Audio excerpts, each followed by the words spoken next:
Good morning. It is Sunday, July the 11th of 2021. I hope you had a great week last week and are looking forward to another great week this week. One of the things that I was thinking about last week was that last Sunday was July the 4th, and here in the United States we call that Independence Day, where we celebrate our independence from Great Britain.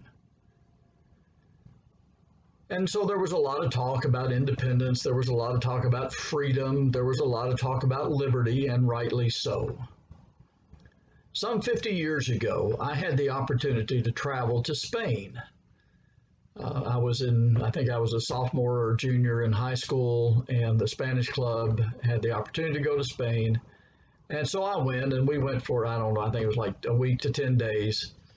And it was fascinating, very, very interesting. But even then, I was glad to get back home, and I remember thinking to myself, I'd rather live in the United States than Spain. Now, there's probably lots of reasons for that. One, I was obviously used to living in the United States of America, but had a great time in Spain, enjoyed it. And so lately, over the last, 10, 15 years, there's been a lot of talk about immigration. And I'm not going to get into all of the legalities and the illegalities of immigration, but I will say this. I understand. I understand why people are willing to sacrifice and to walk and to travel hundreds, if not thousands of miles.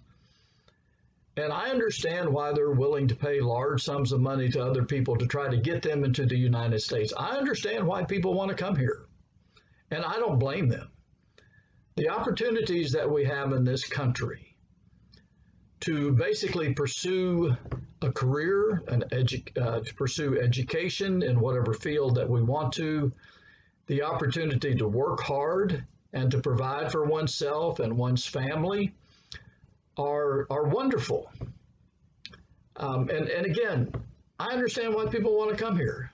I understand why they're willing to sacrifice. I get it. I do. And I think for the most part, we probably all understand why folks who live in other countries, especially those who are ruled by oppressive governments, want to come here. And again, I don't blame them. I get it. But when Jesus walked into the synagogue in his hometown of Nazareth and picked up the scroll of the prophet Isaiah, and read a part of Isaiah that talked about him, talked about Jesus, talked about himself.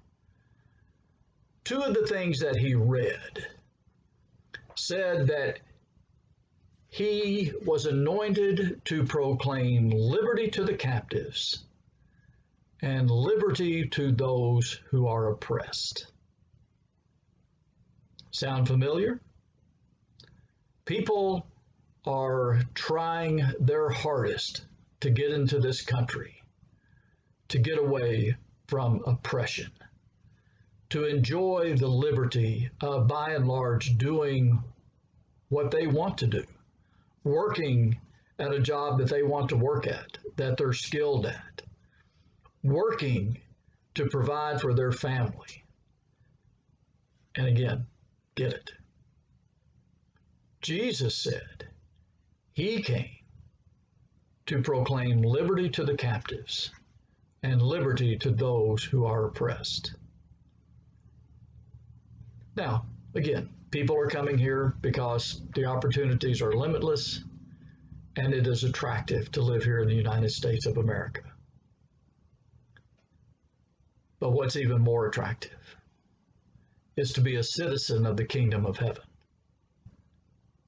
where we enjoy liberty, where those of us who have been held captive to Satan and the evil powers that he controls have been set free. To those of us who have been oppressed by sin and who have been consumed and overwhelmed by our sin,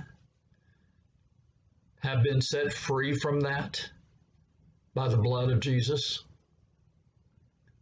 Where else would you want to be other than a citizen of the kingdom of heaven, where we have liberty, where we have freedom, because of what Jesus has done for us.